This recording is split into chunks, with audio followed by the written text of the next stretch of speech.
Hello, and welcome to our library guest speaking event. We have today Dr. Adam Sipe from Texas A&M, and he's going to be talking to us about the Buchenwald stories. Before we get started with our guests, I want to remind you that if you are asked to watch this, make sure that you go to Hobby Memorial Library's website and go to events. There, they have an online registration. Go ahead and register and let us know which professor asked you to go ahead and join us today. Also, when you register for events at the library, our library scholarship looks to see who attended events. And so it's sort of proof that you were here. Our guest speaker today, Dr. Sipe, he is a professor and associate department head at Texas A&M. He is also become the assistant provost, the Office of Graduate and Professional Studies. His research focuses on war and social change in modern Germany, transatlantic relations, and the history of the Holocaust. And he's going to be talking to us today about that. If you have questions, go ahead and put your questions into the comments of Facebook, and we will go ahead and read your questions and relay them to Dr. Sipe so that he can go ahead and do some question answering. So at this point, I'm going to give the floor over to Dr. Sipe, and let's see what happens. Good morning. Well, thank you very much to all of you for coming out on what is, at least in College Station, a very, very rainy day. I'm going to thank Cindy Oser and Mariceli Vargas for providing technical support and for inviting me to come and talk about a topic that I find to be one of great interest, and hopefully I can convince you of great importance, not just in a historical sense, but in thinking about the world in which we live today. And I should add to that I'm happy to take questions afterward. I provide some contact information there. I'd be more than happy to continue conversations in other formats, and particularly to hear from people who are interested in these sorts of issues across a wider spectrum of their education. So today I'm going to talk to you about some terrible things that happened in the dark heart of the 20th century. Events that happened, we were just talking about this a few minutes ago before I started speaking, 75 years ago. So well within the lifespan of a number of people who are still alive. These are not events off in the misty reaches of history, but they are terrible things that happened in the heart of German-speaking Central Europe, in Germany, in the last days of the Second World War. And I want to talk not just about what happened, but more I want to talk about how the people who witnessed what happened talked about what happened later on, the way they told what I am calling Buchenwald stories, stories about a place, a concentration camp at Buchenwald in Central Europe, which I'm going to be introducing in the next few minutes. So I want to take us back at the start to the violent days of early 1945, a time when Hitler's Third Reich was crumbling around him from east and from west, when Allied armies were crashing down across Germany's borders, the Red Army coming from the east, the armies of the Western Allies coming from the west through France and up from Italy. The soldiers, men and women who fought their way across Hitler's Europe, encountered, as they defeated Germany's armies, tangible, horrific evidence of the terrible acts of racial oppression and violence that Hitler's regime had perpetrated. The concentration camp system, perhaps the iconic symbol of Nazi brutality, which had by 1944 and 1945 expanded into a horrific archipelago of camps and forced labor facilities that stretched from France, which was in the process of being liberated from Nazi rule, all the way into Ukraine, an absolutely vast system. And you can see here these white squares with the dots in them, the terrible extermination facilities where much of European Jewish life was snuffed out. To give you a sense of the scale of these camps. In late 1944, there were 23 major camp systems, that is to say, large camps with subcamps around it, and more than 900 subcamps. Many of these subcamps created in the last days of the war in a desperate effort to try to bolster German industrial production to keep the army fighting against overwhelming odds. The last phase of the war was a terrible time for the concentration camp system. At the beginning of 1945, on the first day of 1945, the German SS, the Schutzstaffel, the organization that ran the concentration camp system, supervised 715,000 prisoners. 715,000, an enormous number in the system of camps. By May 1945, after Hitler took his own life and the war ended, that number had fallen to about 475,000. That is to say, more than 250,000 prisoners died in the last months of the Second World War. This was a horrific time in an already horrific system. And as I said, Allied armies encountered, and the term that often gets used, and we'll be talking about that a lot today, is liberated these camps at a prolific pace beginning in late 1944. And anyone who knows anything about the Second World War will already know that the vast majority of the fighting and the killing and the dying in the Second World War happened in the East, where Germany's armies squared off against the armies of Stalin's Soviet Union. It was here, and I'm going to come back to this in a few minutes, where the vast bulk of the extermination of Europe's Jews happened, in the death camps in the East.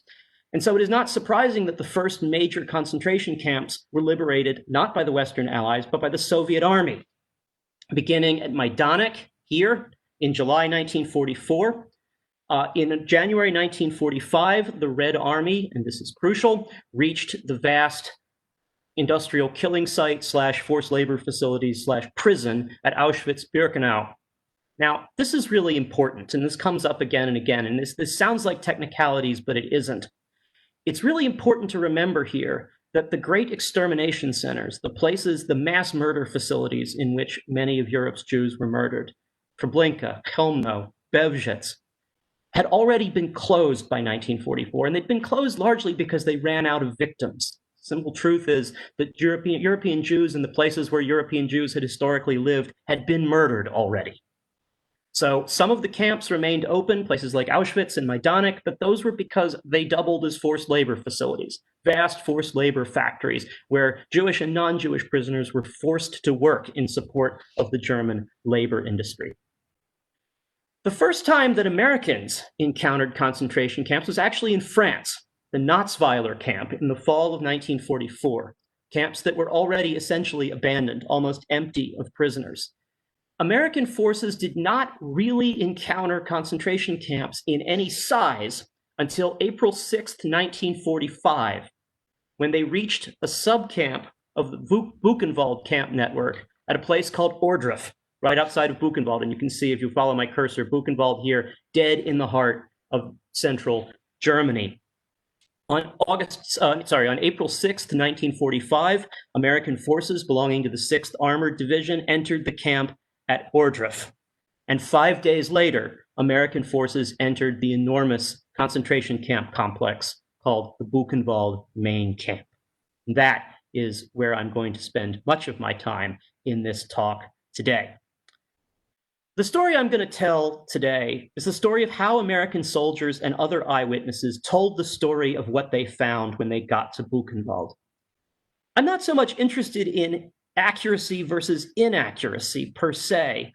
I'm interested in the way that eyewitnesses and liberators told the story about Buchenwald, because I think that can tell us a great deal about how Americans came to understand World War II, the Holocaust, and indeed America's changing role in the world since 1945. In short, the argument I'm going to make today is that there was, in the wake of the war, a corpus of stories that I call Buchenwald stories, stories told by liberators about what they found at Buchenwald, but that over time, over the decades, those stories became much more generic Holocaust stories, and that has consequences. That is, in fact, what I'm going to talk about today. What happened to the Buchenwald story is part of a much larger development in American history, in the way Americans think about history.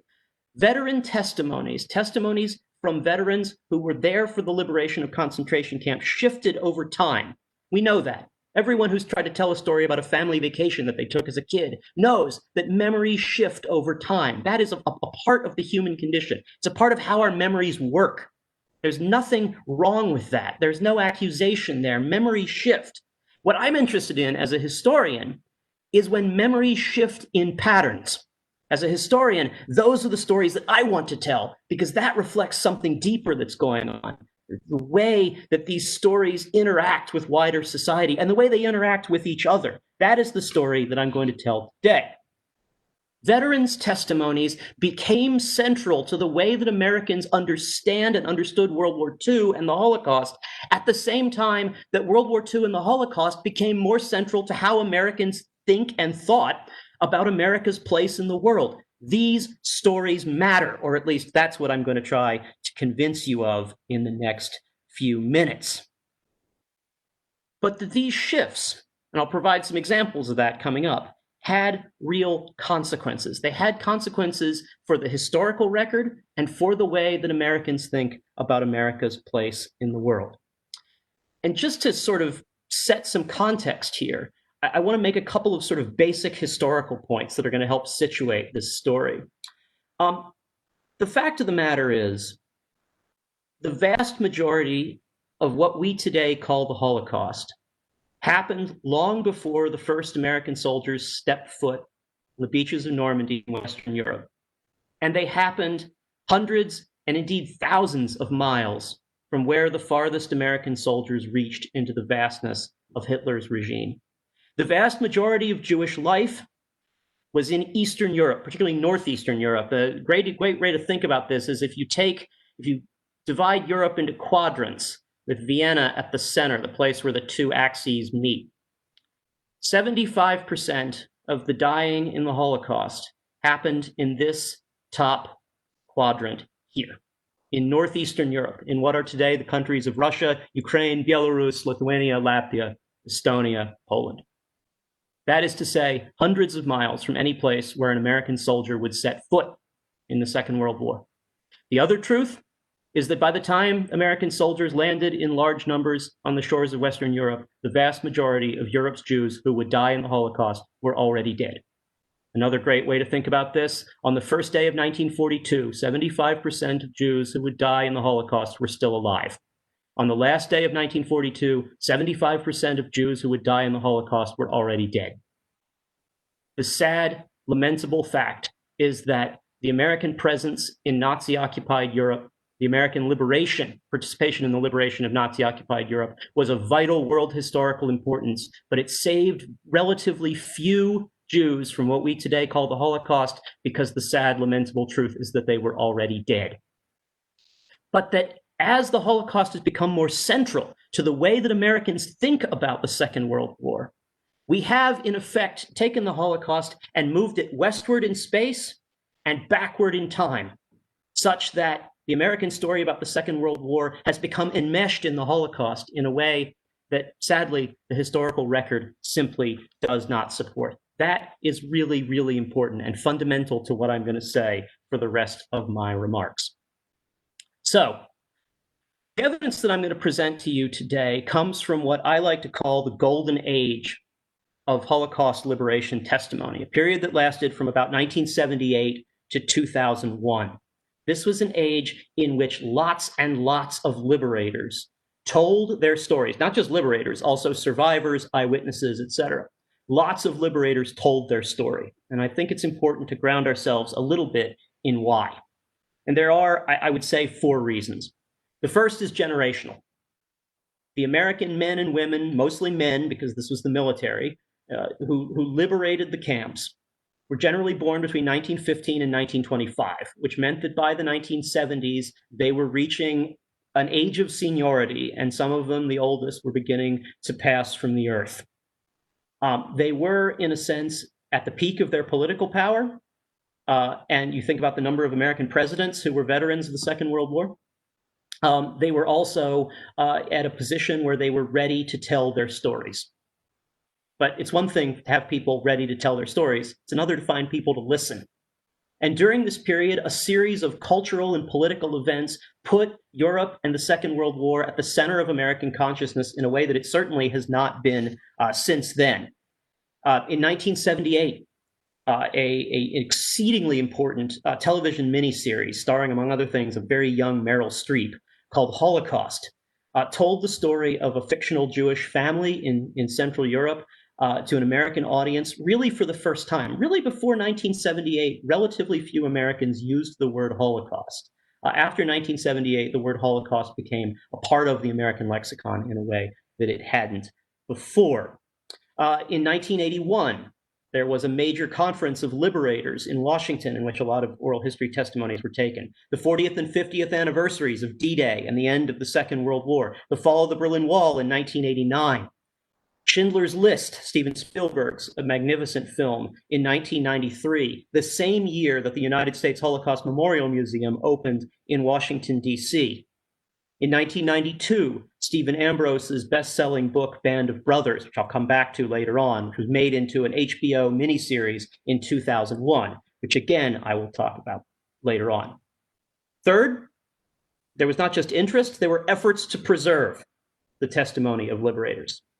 Bulk of my evidence comes, in fact, from two such projects. The first, a sociologist at Emory University in Atlanta, who had himself been a POW of the Germans in the Second World War, started a project called Witness to the Holocaust, in which he interviewed mostly people in the Southeast about their experiences encountering the Holocaust in 1944 and 1945.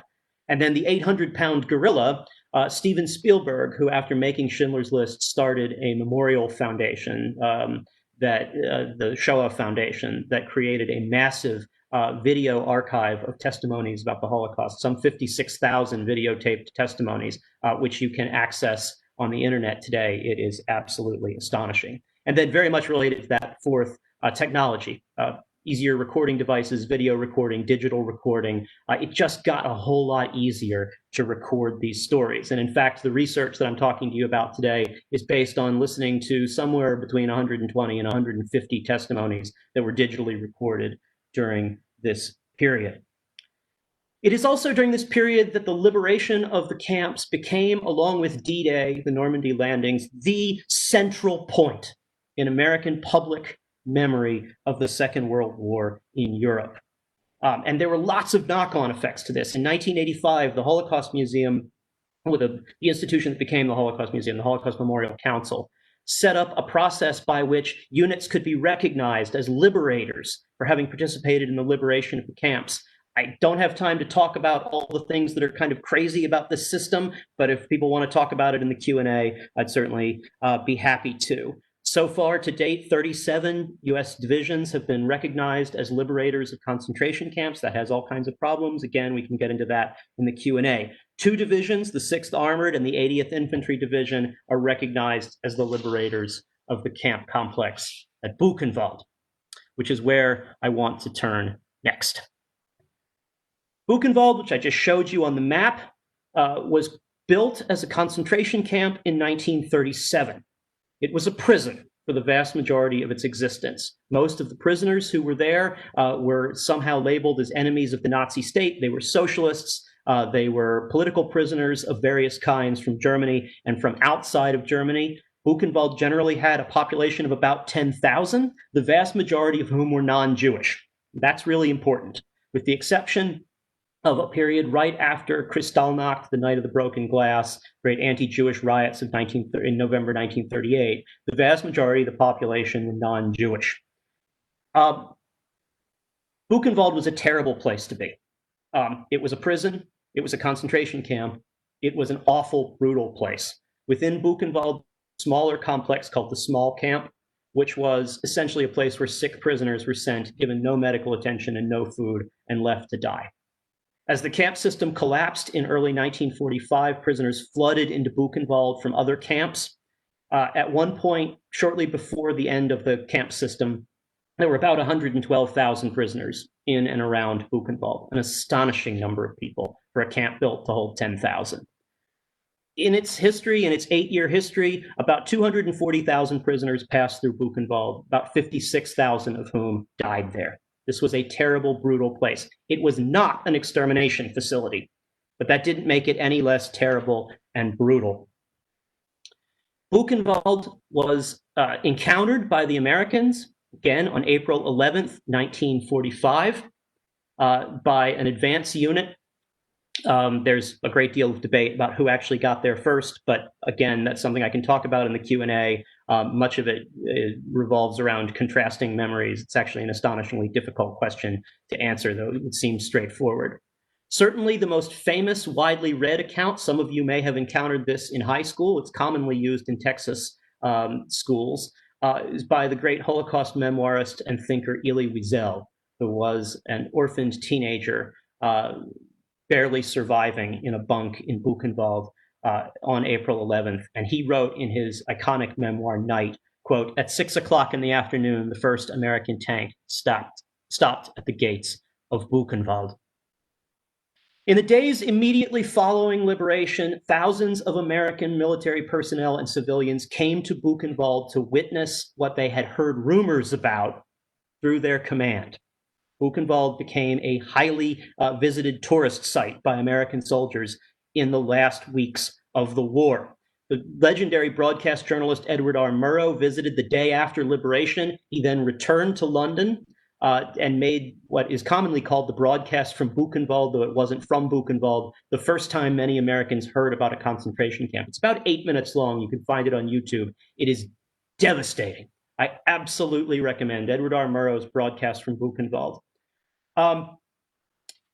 The day after, the day before, General Dwight Eisenhower, overall commander of American forces and overall commander of Allied forces, visited Ohrdruf and passed through Buchenwald. You have here this extraordinary photo. This is one of the most remarkable photos in my mind from American military history. Here you have General of the Army Dwight Eisenhower, Supreme Commander of Allied Expeditionary Force, of Army Group Commander Omar Bradley, Lieutenant General George Patton. You have Creighton Abrams, a man who would later on in his life be the overall commander of American forces in Vietnam. This is a remarkable collection of American military leadership coming for the first time to witness the horrors of a concentration camp.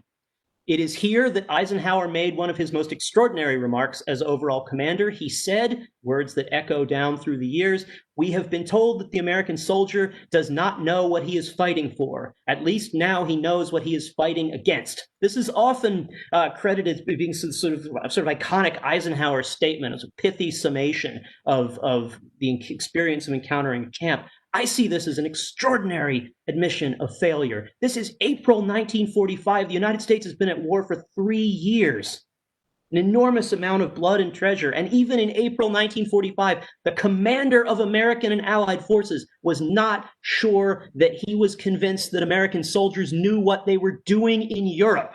That is absolutely remarkable. At least now he knows what he is fighting against. American soldiers wrote hundreds of letters home from Buchenwald, some of which survive to this day. And they are generally unsparing in their depiction of the brutality of what American soldiers found there. Douglas Dopp, a young soldier from rural Vermont, wrote to his family in a letter that I found absolutely heartbreaking to read. "I'd be interested to know how I am going to explain to Doug Jr. where the Lord was when 51,572 went to their deaths through Buchenwald." This is in April of 1945. That number is astonishingly precise. It's slightly wrong, but remarkable how close it was to actually being accurate in April of 1945. An American soldier is writing this home. But the truth of the matter is that most American soldiers went home and rebuilt their lives, went on with their lives, had families, worked, had productive or unproductive lives, lived whatever they were going to do.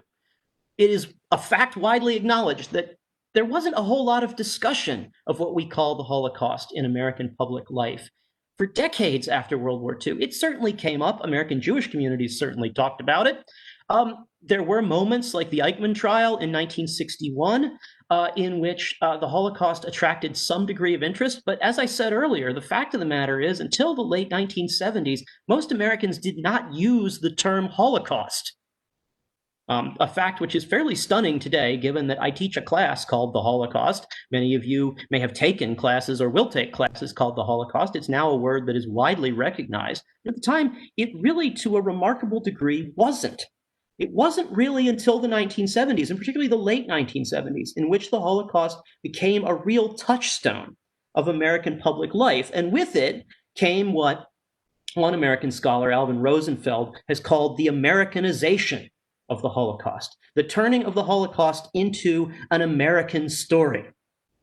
And I want to argue that veterans' testimonies were at the heart of that.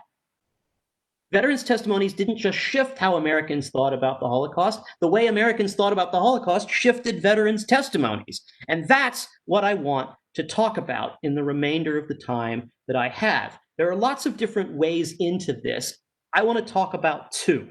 I want to talk about two examples of the ways that American stories about concentration camp liberation, and specifically Buchenwald, shifted. They both shifted American thinking about the Holocaust and were shifted by American thinking about the Holocaust. The first is this. If you read the dozens, hundreds of letters in various archives sent home by soldiers from Buchenwald, one thing is that will come up in none of them. None of them will mention gas chambers. And there's a reason for this. There weren't any gas chambers at Buchenwald. None. Zero. This is an unequivocal fact. They simply weren't there. There were crematoria to dispose of bodies, but there were no gas chambers. And yet, if you look at the corpus of veteran testimonies that I use, you will find repeated citations, eyewitness accounts of looking at gas chambers at Buchenwald. Why on earth does this matter? Well, this matters a lot, because if you look on the dark corners of the internet, and boy, does the internet have a lot of dark corners, you will find very, very unpleasant people with very nasty ideas who like to say, so-and-so, such and such eyewitness account claims to have seen gas chambers at Buchenwald. We know there were none. Therefore, this whole thing is a lie. It is really important to get this right. But you can't please internet cranks, so I'm not going to try. Instead, I want to talk about how gas chambers ended up appearing in these testimonies decades down the line. But I want to say there are real consequences. Why did so many Americans remember gas chambers at Buchenwald? And there are, like I said, an awful lot of them.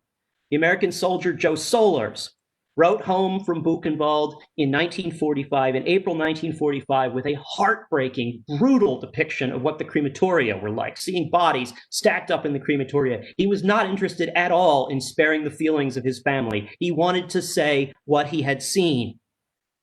And yet 50 years later, in 1995, on his native Cape Cod in Massachusetts, he gave a talk at Holocaust Memorial Day, Yom HaShoah, at a local Jewish community center, in which he talked at great length about, quote, a shower room that was occasionally used for showers and at other times to gas herded individuals.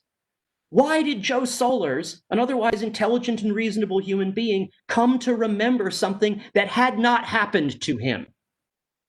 Think, given that this is 1995, that Joe Solers had seen Schindler's List, and the iconic scene in Schindler's List in which water coming out of shower heads and not gas meant life and not death for a crowd of Jews huddled inside. If it was just Joe Solers, I would say, well, maybe there's something to this, maybe there isn't. But it wasn't. Again and again, you see testimonies that recall seeing gas chambers at Buchenwald. This is one of the others that I use as an example. Edward Itzhak was not a liberator. Edward Itzhak was a longtime congressman from California who happened to be in Europe in April 1945 and was one of the first American civilians of rank to come to Buchenwald. Here in 1981, he is being interviewed, and he is asked, did you see anything like a gas chamber at Buchenwald? They didn't say there was one. Itzhak answers, oh yes, in every one of those camps, and we visited 3. The British had Auschwitz and those further to the north, so the only ones that we saw were down south. This is a fascinating moment. As a historian, my eyes light up when I see something like this. There's a couple of things going on here. The interviewer is kind of inept, but is also trying to throw Itzhak a lifeline. They didn't say there was one. The interviewer is saying, I don't think you're right about this. But Itzhak doesn't take the bait. Itzhak says, oh yes, in every one of those camps, and we visited 3, the British had Auschwitz and those further to the north. So the only ones we saw were down south. Auschwitz is not to the north of Buchenwald. It's to the east. It's hundreds of miles to the east. And the British didn't have Auschwitz. The Soviets had Auschwitz. No American or British soldier got within hundreds of miles of Auschwitz. Itzhak, 40 years after the fact, is confusing the two. And this, I think, is absolutely critical. Buchenwald was less important to Itzhak in telling this story than Auschwitz, because Auschwitz had become the symbol of the Holocaust, a metonym. It's a word I hate to use because it's a word that isn't common. It's a figure of speech in which something closely associated with something becomes a symbol for the whole thing. So like when you call the American presidency the White House, something like that. Auschwitz had become the metonym for the Holocaust. So for Itzhak to have seen the Holocaust, he had to have seen Auschwitz, when in fact he was hundreds of miles away from Auschwitz. Never even got close. But that omnipresence of Auschwitz is so important for the rest of our story. And it goes on from there. If you look at this photo, you see American soldiers passing through the main gates of Buchenwald. They passed under, I don't have a photo of this in this slideshow, on the gate, on the wooden part of the gate, there was the unbelievably cynical statement, Recht oder Unrecht, mein Vaterland, my country, right or wrong. And on the main gate of Buchenwald, we can see, it was the personal motto of the first commandant of Buchenwald, jedem das seine, literally means to each his own. Chilling thing to put on the gate of a prison camp, but there you go. This is the symbol of Buchenwald. Anyone who passed through this gate would have seen this metalwork saying jedem das seine, or if they looked up, they would have seen my country, right or wrong. And yet, consistently, if you look, this is even more common than the gas chamber remark. If you look at liberator testimony, you will see this really interesting linguistic slippage. Now, before I go on with my examples, you could say to me, look, these are young American boys. They're far from home. They don't necessarily know any German. What's it to you if they don't know what was written on the gate? But it wasn't just young American soldiers that did this. One of the testimonies that I come back to again and again, Herschel Schachter, the first rabbi to get into Buchenwald, a man who spoke German, he spoke Yiddish, he spoke Hebrew, he spoke English. He went back to the United States and became a famous figure in American Judaism after the war. In his story, in his testimony, he says, as I drove up to the main gate, I was struck by the large German inscription over the main gate. Arbeit macht frei. What a tragic travesty. Arbeit macht frei. Work makes you free, or work liberates. A phrase indelibly associated with the Holocaust. But it wasn't there. It just wasn't. At Buchenwald, there were 2 different signs you might have seen passing through. Neither one of them said Arbeit macht frei. And it wasn't just Herschel Schachter. One of my favorite is the wrong word for this, but one of the most stunning testimonies that I've encountered in the course of doing this project comes from a physician, a Jewish American physician in the Atlanta area, a man who had an outstanding record as an advocate for African American civil rights in Atlanta in the 1960s. Dr. Leo Pine, a remarkable man by all accounts, whose testimony is wonderful. It's garbled here because the transcriptionist didn't understand the German, and he also used some Yiddish and some, anyway, the transcriptionist had no end of trouble with Pine's testimony. But nonetheless, Pine, writing about his experience as a young army medic at the liberation of Buchenwald, says, the gate said 2 things. The gate said Durchgang verboten, which means any passage is strongly prohibited. But now I'm certain in my own mind, there was a sign written in white, hanging above which I believe read, but maybe it was fed to me somewhere else. I'm not certain. It was absolutely one of 2 things. Arbeit macht mein frei, or it read, and I'm quite certain what this read, all who pass through leave hope behind. There is a lot going on in this passage. Arbeit macht mein frei, which is not grammatical German and doesn't mean anything, or all who pass through leave hope behind, which, for those of you who've maybe had a literature class, comes from Dante's Inferno. Neither one of them appeared anywhere at Buchenwald. Clearly, Pine is struggling with this as he's giving his testimony. And he recognized when he was giving the testimony that he might have it wrong. He's trying to convince himself that's what he saw. A sign written in white, hanging above which I believe read, "But maybe it was fed to me somewhere else. I'm not certain, but it was absolutely one of these two things." He can't bring himself to be certain, but he has to be certain. Arbeit macht mein frei. Forget the fact that that's not grammatical German. That doesn't mean anything. Arbeit macht frei. Why did Americans see Arbeit macht frei when they walked through the gates of Buchenwald? Because 30 years later, they knew that was what was on the gates of Auschwitz. It is not what happened at Buchenwald that informs these stories. It's what happened at Auschwitz. Why on earth does this matter? It matters because Eisenhower's desperate admission that he had not convinced his army that they were fighting Germans and killing Germans and dying at the hands of Germans for a reason had become the ex post facto, the after the fact moral language that provided a rationale to make World War II into a struggle about ending the Holocaust, defeating Nazism as a way to end the horrors of the Holocaust. It was not at the time. It was a struggle with Germany that the commander of Allied forces was not certain Americans actually believed in, even in April 1945. It was only later that when Americans came to understand World War II, primarily, I would argue, as a struggle to end the Holocaust, that Eisenhower's ex post facto rationalization made sense.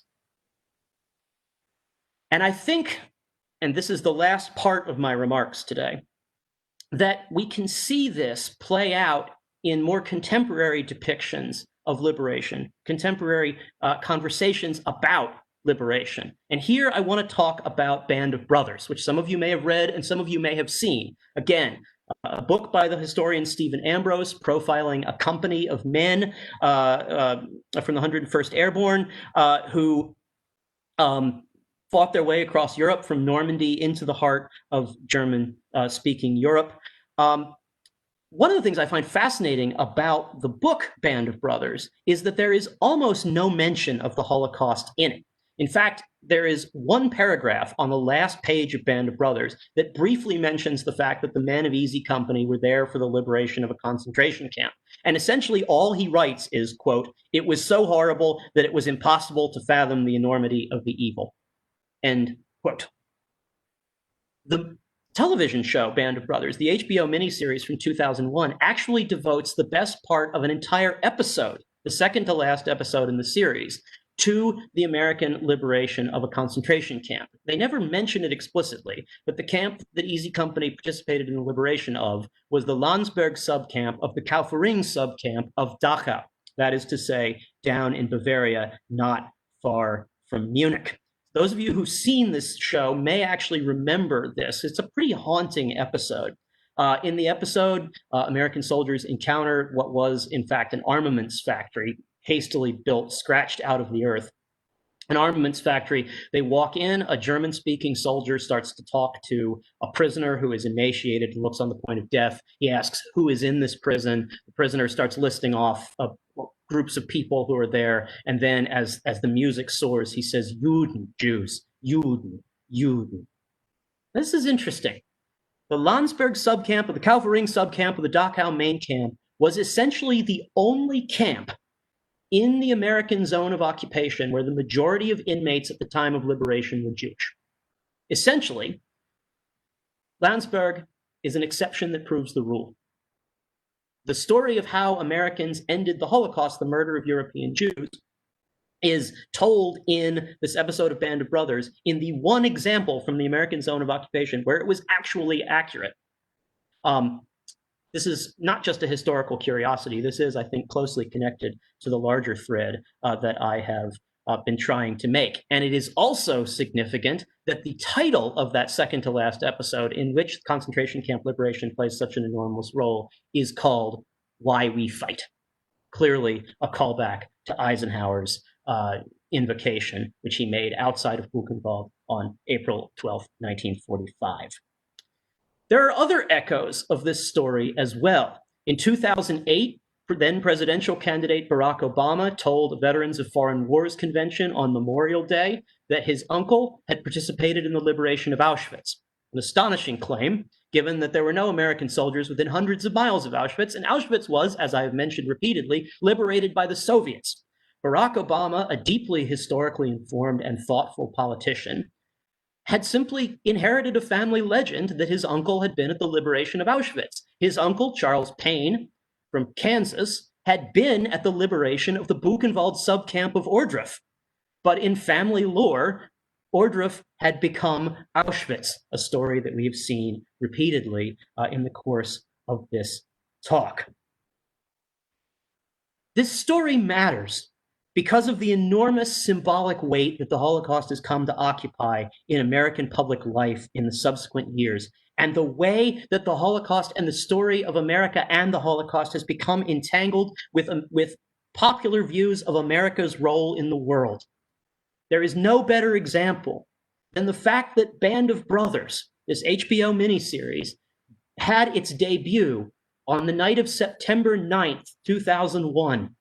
2 days later, Americans woke up to the horrors of a terrorist attack in New York, Washington, and rural Pennsylvania. Americans thought about, debated, fought over American responses to this act of terror while they were watching a miniseries about America going out into the world to defeat evil 2 generations before.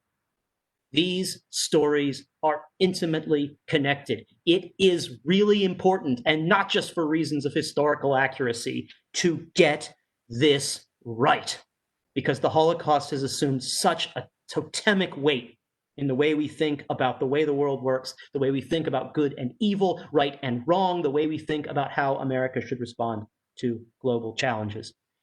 It's also, and here's where I want to close, it's also important because we owe it to the living and the dead. We owe it to those who witnessed and those who could not witness because they didn't live long enough so to do. We owe it to them to get it right. We owe it to people like George Abrams, who was a young Army weatherman when he got to Buchenwald on April 12, 1945, and who 6 decades later, as an old retired weatherman, said this to an interviewer. It is impossible, or it is interesting how you can remember so much if you want to remember, and you can forget a good deal too, because much of what I'm telling you is just a shell of the experience. For Abrams and for his shell of an experience and for all the other shells of experience, it's important that we get it right. It's important that we keep these stories alive. It's important that we tell these stories, but that we tell them with a critical eye, that we tell them with an eye toward a kind of radical honesty, a confrontation with the past so that we can better confront our common today. Thank you very much.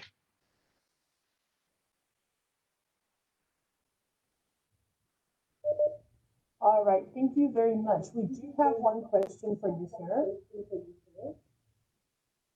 Okay, Joe? The question is, are there a few books that can be suggested on Buchenwald as well? Boy, some books I can suggest. I'm a historian. I'm always about suggesting books. So there are a number of very good. So if you're looking for the best recent history on the liberation of concentration camps, I'll start with that. So Dan Stone, S-T-O-N-E, has written a wonderful, relatively recent book on the liberation of the camps, in which he talks about the American experience, the Soviet experience, the British experience. He really merges those together very, very well. There is a terrific, though very, very hard to read, book about Buchenwald from a man who had been a prisoner there named Kogon, K-O-G-O-N. The title of which in English escapes me right now, but it is available in English. It is Eugene Kogon, which is really, really excellent. And then there is a wonderful, again, I use the word wonderful advisedly, a history of the concentration camps called KL by Nicholas Wachsmann, a German historian. That is the best 1-volume history of the concentration camps that's ever been written. And it's available, again, in English. It is extraordinarily good.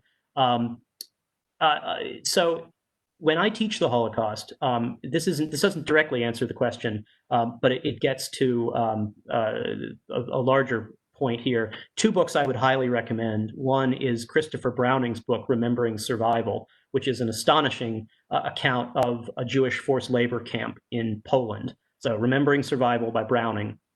And then there is a collection of short stories called This Way for the Gas, Ladies and Gentlemen, by Tadeusz Borowski. Borowski was a non-Jewish prisoner at Auschwitz. He was a Polish political prisoner who came out of Auschwitz just an absolutely shattered man, and he took his own life a few years later, but he left behind this remarkable collection of stories called This Way for the Gas, Ladies and Gentlemen, which I use every time I teach the Holocaust, and it is one that students really they respond very well to. I highly recommend it. I'm seeing another. Oh, great. Okay, so great. So Maricela asks me. There was some reporting last week that 2/3 of millennials didn't know that 6 million Jews died in the Holocaust, and almost half can't name a camp. Ooh, I have thoughts on this. So I saw that story. Some of you may have seen it. It bothered me deeply. At the same time, I wonder about the methods. I will say, I mean, I teach the Holocaust at Texas A&M. I've been teaching it for nearly 15 years now. The students who come to my classes have at least a fair degree of knowledge of the Holocaust. It's part of the Texas public education system. The idea of not being able to name a camp, it would sort of surprise me that people couldn't come up with Auschwitz. I think that's fairly widely known, but maybe I'm wrong. This is not something that, I mean, I was surprised at those numbers. It doesn't ring true to me, but I wish I could speak a little bit more expertly on it. It is, I want to choose my words carefully here. We live in an era, I talked about the dark corners of the internet, where conspiracy theories and all manner of unsupported ideas are easy to disseminate now. And there are a lot of really bad resources out there. When my students go out to do research projects on the Holocaust, they often, without knowing it, stumble on some dark stuff or stuff that just can't be supported by evidence. I mean, if I were a student doing a research, I tell my students this every semester, some listen, some don't. The United States Holocaust Memorial Museum has absolutely the best online resources for Holocaust education anywhere. It's written by subject area experts. It's rigorously researched. They provide you some of the research. ushmm.org. It's simply the best. If I were writing a paper as a student about the Holocaust, that would be the place where I started. And it is just an astonishing resource with photos and timelines and all of the information you could possibly need. So that's a good place to go to get good basic information. And unfortunately, this is a place where relying on Google algorithms is potentially going to lead you down some really dark roads. But I also talk about this a lot when I teach this. It is lamentably true that today there are all manner of conspiracy theories out there that look and sound not entirely dissimilar to the sort of nonsense that the Nazis and their allies were peddling in the 1930s and 40s. When we demonize people who seem or who are racial or religious others to us, we are doing exactly the sorts of things that populists and demagogues have always done. This does not mean that we should call our opponents Nazis. I'm also pretty strongly convinced that we do nothing for public discourse when we call each other Nazis, because frankly, there's nothing to do with Nazis except to fight them. And 182,000 Americans died fighting actual Nazis.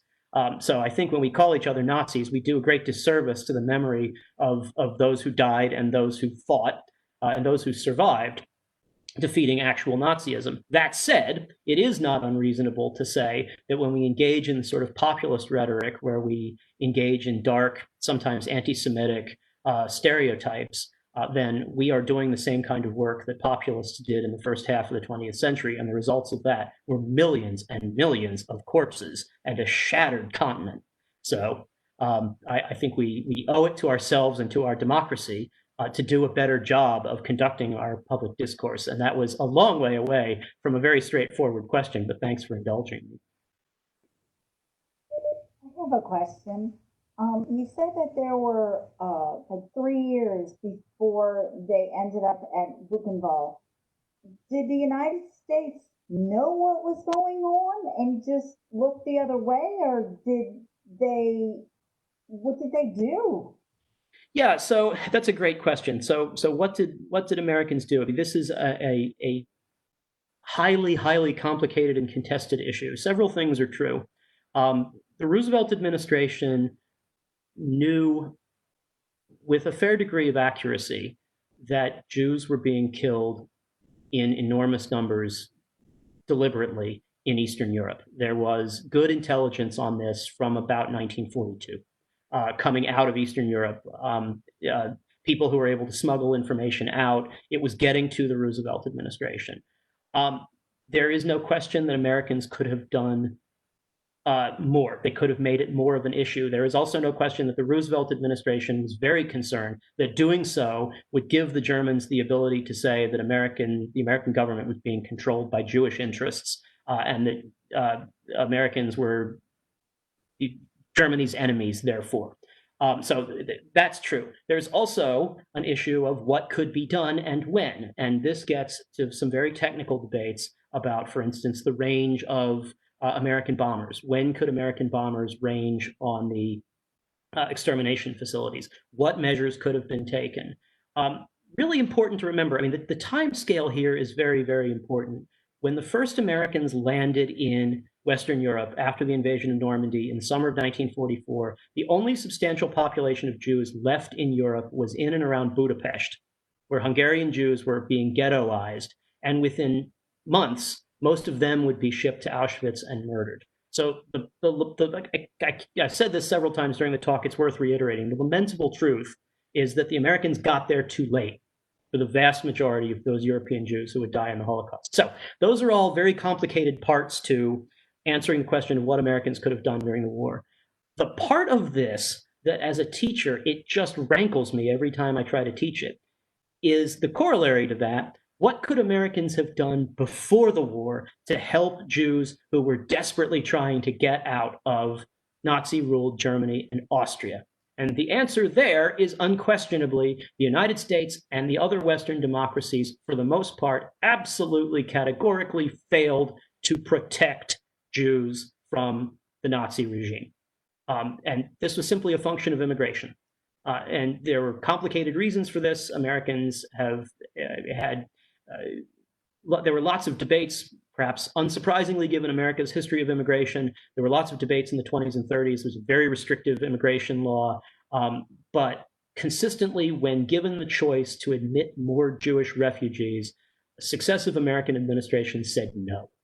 And that, I think, is something that we as modern Americans have to wrestle with. We have to look ourselves in the eye. We have to look our history in the eye and say, we consistently, as a country, consistently turned away Jews who were fleeing an increasingly perilous situation in Nazi-dominated Central Europe, and we did nothing.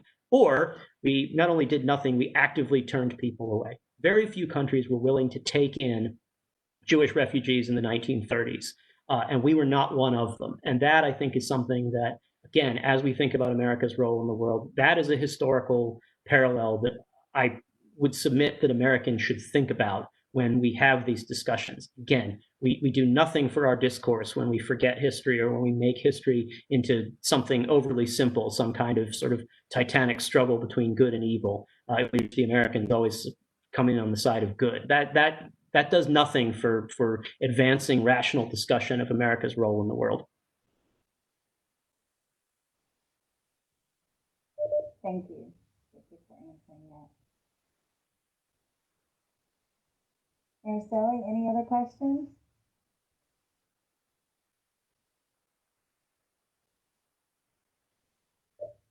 While you were talking, you said when there's questions and answers, you were going to tell us who got there first. Great. So fantastic. So thank you very so great. And then there's one more question just popped up, a question about fictional works like Boy in the Striped Pajamas. So I'll take both of those questions. I know we're nearing the end of time for this, but so a couple of responses. So my thoughts on the process of assigning liberator units.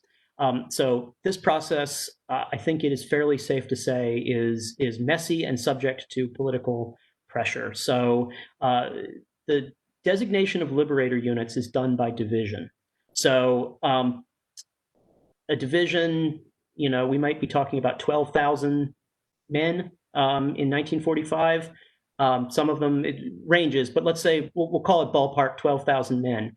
The entire unit, the entire division gets credit as a liberator division. Buchenwald is a really, really good example because the 6th Armored Division, which gets credit, so I will briefly tell this story because I could go on about this for a while. The American who first encountered the Buchenwald camp was an intelligence officer named Fred Keffer, who was interrogating a group of German prisoners when he ran into a group of Russian POWs who came out of the woods and said, "I think you need to see this. There's a big camp down the road." So Keffer jumped in a Jeep, drove down the road, finds this enormous prison camp complex, and drives through the gate. There were 5 to 6 Americans and Russians in that Jeep. Because of that, an entire armored division gets credit for liberating Buchenwald. There's a wonderful letter in the records of the United States Holocaust Memorial Museum where someone invited Keffer to come and speak about the experience of liberating a concentration camp. And he wrote back, he was by this time a retired insurance executive. He wrote back, "I can't really talk as an expert on this because I only liberated one." It's a great line, but it gets at this sort of messy process by which an entire division is assigned credit for this. But the process by which liberator divisions get named, there have to be textual records that indicate that a unit was present within, I think, 36 hours of the first encounter with the camp. Just textual records. So it can't be oral history only. So testimony alone doesn't count.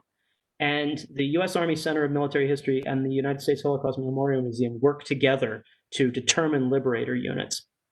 And basically, this process has just, it's become hopelessly mired in the mess that is proving that anything happened historically. So the last division, as far as I know of, to be recognized, was recognized for liberating a bunch of prisoners who'd been shipped out of Dachau on a train. So basically this unit encountered a train, stopped it, and liberated the men who were on board. For this, the entire division gets tagged as a liberator division. And when you walk into USHMM in Washington today, when you walk into the rotunda, you see the flags of all of the liberator units. Now, I don't think there's any better evidence of the Americanization of the Holocaust than the fact that the first thing that you see when you walk into our National Holocaust Museum is, in fact, the flags of American Army units that were present at the liberation or near the liberation of the concentration camps. That is the Americanization of the Holocaust writ large. So that's a great question. I could go on about this ad nauseum. I'm going to try not to because I know there were some other questions, but thanks a lot for asking. So questions about fictional works for reading for the Holocaust. So there's a lot of really good stuff and there's a lot of really bad stuff. I mean, The Boy in the Striped Pajamas is one of the more popular books about the Holocaust in the last couple of years. There are a number of fictional works about the Holocaust which range from really good to really bad. I don't necessarily want to recommend too many at this point, in large part because I don't actually read a tremendous amount of Holocaust fiction. I think that Holocaust fiction is a very, very good way of getting at the humanity, particularly of the victims of the Holocaust, of people who often lost their voices. Their voices were silenced when they were murdered. So I think there is real value to reading good fiction about the Holocaust. It's really hard. And I say this as someone who does this for a living. It's really hard. So if you find, there's a lot of good young adult fiction about the Holocaust. It's a great way of introducing young people to the Holocaust. There are some great resources out there on the internet to find good young adult fiction. I'm certainly not an expert on young adult reading, but some really good resources out there to help find good novels. The issue of gender in the Holocaust is something that's really, really important. Buchenwald was primarily a men's camp. There were women, particularly in the last days when essentially the whole system was collapsing. So I'm sorry, I'm responding to a question about Buchenwald being a camp for men or women. There were relatively few women's camps. The most famous is Ravensbrück, which is one of the most, a camp about which we know a great deal because there were a large number of survivors. This is something that I think is worth kind of keeping in mind. One of the reasons why we know a lot about places like Auschwitz and Buchenwald is that there were survivors. Theresienstadt, Ravensbrück. These were not extermination camps. The pure extermination camps, Treblinka, Belzec, Chelmno, parts of Majdanek, these were killing facilities. There were the survivors of these places numbered in the ones, people who were fortunate enough to escape. We don't know much about what happened day to day because the only people who could tell us what happened day to day were the people who committed the crimes that made up the day-to-day routine of these camps. So when we see Buchenwald, when we see Dachau, which is perhaps the camp that most Americans have visited because it's right outside of Munich. You can get there on the Munich subway. What we're seeing is astonishingly unrepresentative. What we're seeing is not the Holocaust. We're seeing a small part of the Nazi machinery of destruction, but we're not seeing the heart of the murder campaign against Europe's Jews. Those places were much farther to the east, and like I said, they were places that left very few witnesses because they did their job. Maybe not efficiently, but they did their job. They murdered the Jews of Europe. So I think we always have to be careful when we go to see these sites or when we read about them and come away feeling like we've seen the Holocaust. We've seen a very, very small part of a huge machinery of destruction, which I think if you just saw that opening map that I started with, stretched all the way across Europe, and that it destroyed millions of people, it killed millions of people, it implicated millions of people in this vast machinery of destruction that was the Nazi Empire, which thankfully only lasted for about 12 years and was destroyed by brave men and women from the Western Allies and from the Soviet Union who risked and sometimes lost their lives to destroy it. So on that note, it is now 1 o'clock, and I don't want to take any more of anyone's time, but I want to thank all of you for being an attentive audience, admittedly in this really weird way, and thanks again to Central Texas College for inviting me. Thank you so much. This was so informative, and we have learned a lot. I truly appreciate you taking your time out. This has been a long time coming. We planned this, what, like a year and a half ago? Yeah, in what seems like a different world, yes, we planned it a year and a half. Yes. But what I'm really, really pleased about with our virtual events is that all of our students around the world are able to hear your talk. And I think it's an extremely important subject. I thank you for your expertise, and I hope you will consider in the future doing this again. I just am extremely excited. Remember, everyone, that if you were asked to register for this, make sure you go to the library website, hit events. There is an online registration that you can do. I again want to thank Dr. Sipe. If you would like more information, we can go ahead and put it in the comment section, or we will actually show you where our CTC Facebook is, Dr. Sipe, and we can get you to get in there and answer some questions personally to some of our viewers. Thank you again. Mariceli, thank you so much for helping with us. And she stepped in where Lee couldn't do it with us today. We are just so grateful that everyone over here can give us these opportunities. Thank you again, Dr. Sipe, and we will see everyone. Our next event will be, where was it? It will be in October, so go to our website. We will have Libraries Lending Hope, and we will have a coronavirus event. And then we also have our 3 workforce solutions, soft skills workshops in October. Thank you, everyone. Bye-bye.